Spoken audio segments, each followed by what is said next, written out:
Now here we will solve example number 2.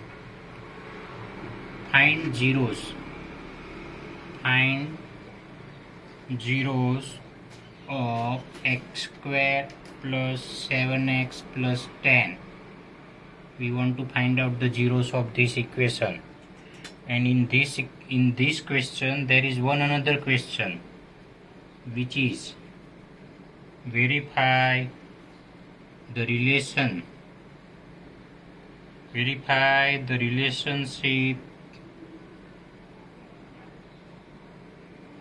between the zeros and coefficient of zeros. We want to find out the zeros of this and also verify the relationship between the zeros and coefficient of zeros. So find out the zeros. To find the zeros, that means want to find out the value of x. We want to find out the values of x. Find out the values of x, we have to factorize, and p of x is equal to 0. To find the zeros, that means find out the value of x, that is variable. Find the values of variable. So x we want to find out. To find out the x, p of x is equal to 0. Here the last term is plus. If the last term is plus, then find out two numbers. Find out two numbers whose multiplication is 10. Find out two numbers whose multiplication is 10. And find out two numbers whose addition is 7. Multiplication 10 and addition 7. So those two numbers is 5 multiplied 2, which is 10, and 5 plus 2, that is 7. And if the last term is plus, then both number has positive sign, middle term sign, sorry. So 5x and 2x. So this is the method of splitting the middle term. So 7x is split into two terms, 5x and 2x. Last term plus, so both terms has middle term sign. Here the middle term sign is plus, so both terms has plus sign. First term is as usual, last term is also as usual.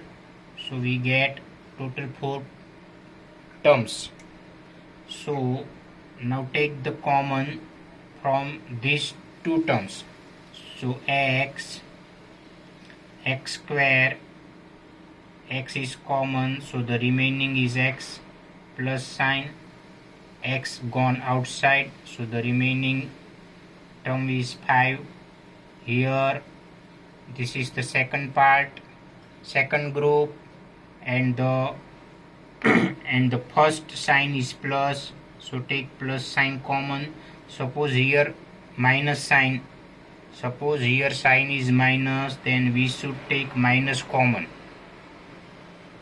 2 and 10, 2 is common, so the remaining part is x plus 2 5s are 10. We took common 2 from 10, so 2 5s are 10, so 5 is remaining. These both bracket must be same.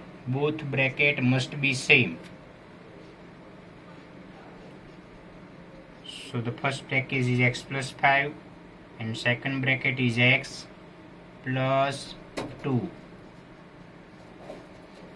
So these two factors. Here p of x is 0. So x plus 5 is equal to 0, or x plus 2 is equal to 0. So x is equal to -5 or +2 will be -2. So the value of x is -5 or -2. So the value of x is zeros. So -5 and -2 are zeros of p of x. These are two zeros. Now we want to find out the relationship. Now the second question is verify the relationship between the zeros.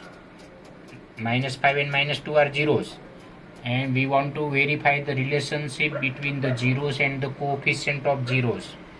Okay, for that we should take the sum of two zeros. The sum of two zeros, alpha is one zero and beta is second zero. So sum of two zeros, alpha plus beta. Here the value of alpha is -5 plus sign.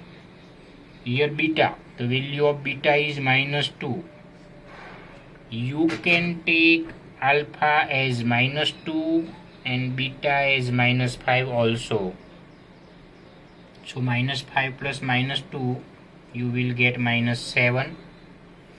Nothing is in the denominator, so we can take 1. So 1 is the denominator, and the sum of two zeros of a quadratic polynomial is -b upon a. This is the important thing which we want to remember. Sum of two zeros of a quadratic polynomial is -b upon a, minus sign. We know the standard form of quadratic polynomial is ax square plus bx plus c. This is the standard form of quadratic polynomial. Here b is the coefficient of x. So b is the coefficient of minus sign as usual, minus coefficient of x divide a. A is the coefficient of x square. So write coefficient of x square. So this is the relationship between the zeros and coefficient of zeros. Now take the product of two zeros. Alpha, the value of alpha is -5, the value of beta is -2. So the product of two zeros is 10. Minus multiply minus is 10. There is nothing in the denominator, so you can write 1. But the product of two zeros of a quadratic polynomial is c upon a. The product of two zeros of a quadratic polynomial is c upon a. Here c is a constant term. C is a constant term, and a is the coefficient of x square. A is the coefficient of x square. So the question ends.